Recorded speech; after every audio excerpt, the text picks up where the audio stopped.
রাজ্যে কি সক্রিয় আন্তঃরাজ্য কিডনি পাচার চক্র? সাম্প্রতিক একটি অভিযোগ ঘিরে মাথাচাড়া দিচ্ছে এই প্রশ্নই। পাঞ্জাবের লুধিয়ানার হাসপাতালের বিরুদ্ধে বিনা অনুমতিতে কিডনি নেওয়ার অভিযোগ তুলেছেন বিধাননগরের সুকান্তনগরের বাসিন্দা মঙ্গল মণ্ডল। তার অভিযোগ, এক ব্যক্তি তাকে লুধিয়ানাতে চাকরি পাইয়ে দেবার প্রতিশ্রুতি দেন, মোটা অঙ্কের মাইনে পাওয়া যাবে বলেও আশ্বাস দেন। চাকরির জন্য কিছু মেডিকেল টেস্ট করানোর কথা বলা হয়।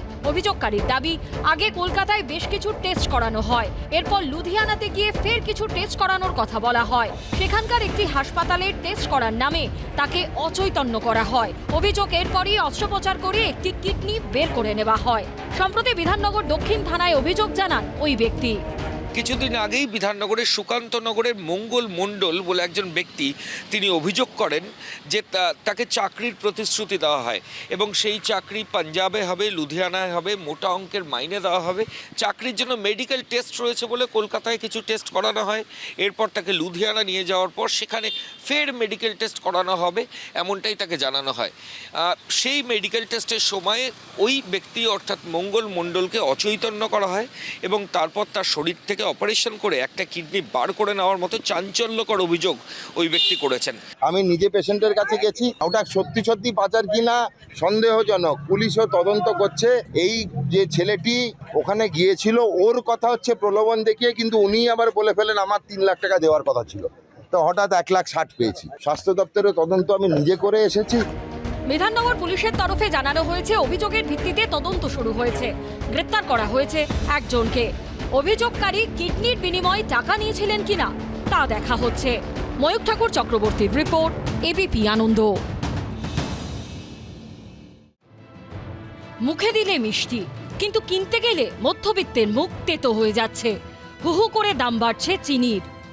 ৬৬ থেকে ৬৭ টাকাতে তারা কিনছেন একেবারে মহাজনের কাছ থেকে, কিন্তু সেটা যখন তারা বিক্রি করছেন তার দাম কিন্তু কিলো প্রতি প্রায় ৭০ টাকা। এবং এই ঊর্ধ্বসীমা শেষমেশ চিনির ক্ষেত্রে কোথায় গিয়ে ঠেকবে, এটা নিয়ে কিন্তু উঠছে প্রশ্ন। স্বাভাবিকভাবে নাভিশ্বাস উঠছে কিন্তু সাধারণ ক্রেতাদের। আরো সেল কমে যাবে, জিনিসের দাম প্রচুর দাম বাড়ছে, সেল কমে যাচ্ছে। ৩ মাস আগেও কলকাতায় প্রতি কেজি মোটা দানার চিনির দাম ছিল ৪৬ থেকে ৪৭ টাকা, সরু দানা চিনির দাম ছিল ৪৫ টাকা। গত সপ্তাহে সেই দাম বেড়ে কেজি প্রতি মোটা দানার চিনির দাম হয় ৫২ থেকে ৫৩ টাকা, সরু দানা চিনির দাম হয় ৫৩ টাকা। কপালে চিন্তার ভাঁজ ফেলে চলতি সপ্তাহে দাম আরও বেড়েছে।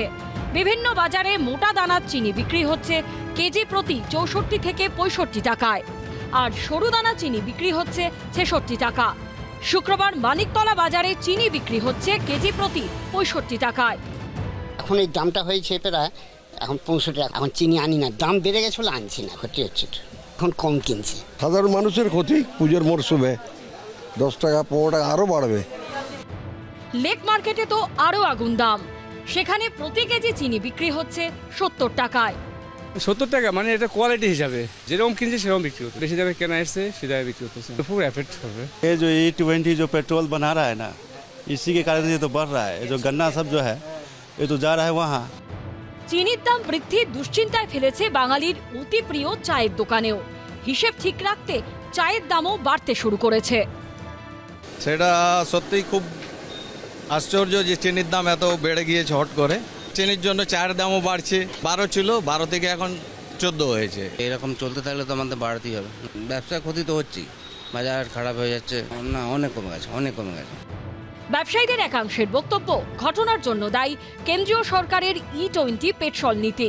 ব্যবসায়ীদের দাবি, E20 পেট্রোলে যে 20% ইথানল মেশানো হচ্ছে, সেই ইথানল তৈরির জন্য প্রচুর পরিমাণ চিনি লাগছে।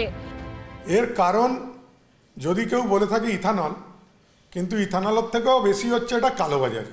চিনি স্টকে কম আছে, সরকার যা আছে অ্যালাউ করেছিল কি এথনল তৈরি করো। হ্যাঁ, এথনল তৈরি করতে গেলে চিনি ওখানে শেষ হয়ে গেছে, আর চিনি শর্ট পড়ে গেছে। চিনির দামের মতোই তা নিয়ে রাজনীতির পারদও চড়ছে।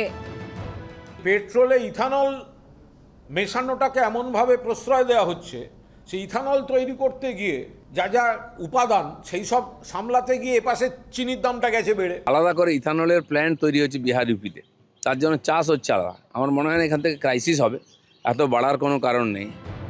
বর্তমান পরিস্থিতিতে বাজেট ঠিক রাখতে আপাতত মধ্যবিত্তের ঘরে ঘরে ফর্মুলা একটাই, চিনি কম। সুকান্ত মুখোপাধ্যায়, রঞ্জিত হালদার ও আশাবুল হোসেনের রিপোর্ট, এবিপি আনন্দ। এবিপি আনন্দ, এগিয়ে থাকে, এগিয়ে রাখে।